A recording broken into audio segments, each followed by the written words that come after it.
ছিলাম। এখানে আমাদের পঞ্চায়েত সমিতির সভাপতি, সহসভাপতি এবং আমাদের যারা অঞ্চল সভাপতি, প্রধান, উপপ্রধান, তৃণমূল কংগ্রেসের বুথ সভাপতি, কর্মীরা এবং আমাদের তারক এখানে জেলার আমাদের অঞ্চলের সভাপতি সকলে মিলে উপস্থিত ছিলাম। ভালো লাগলো মাননীয় মুখ্যমন্ত্রী মমতা বন্দ্যোপাধ্যায় যাচ্ছেন আমার সকলে যখন স্লোগান দিচ্ছে তখন আমাদের মুখ্যমন্ত্রী বাংলার মা উনি স্লো করেছেন এবং আমরা হাত নেড়েছেন এবং জোড়া করেছেন এবং সেক্ষেত্রে আমরা অত্যন্ত খুশি এবং উনি বর্তমানে সভা করবেন এবং আমাদের সার্বিক পশ্চিমবাংলায় আমাদের উন্নয়ন অনেক উন্নয়ন আজকে হয়তো আমাদের মানে আমরা বেনিফিট পাবো। বিভিন্ন জায়গায় যেমন আমাদের পাড়ায় সমাধান করেছি এখানেও আমরা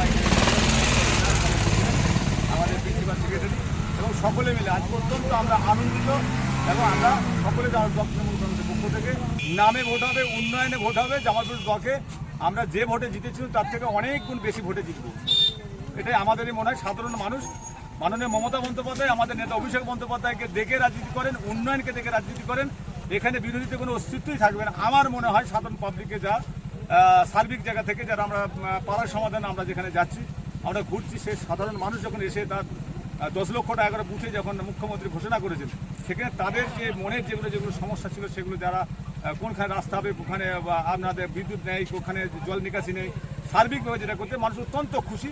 এগুলোতে মাননীয় মুখ্যমন্ত্রী মমতা বন্দ্যোপাধ্যায় আমাদের যে প্রকল্পগুলো দিয়েছে আজকে নিশ্চয়ই কিছু হয়তো করবে, সেই জন্য আমরা অপেক্ষায় রইলাম।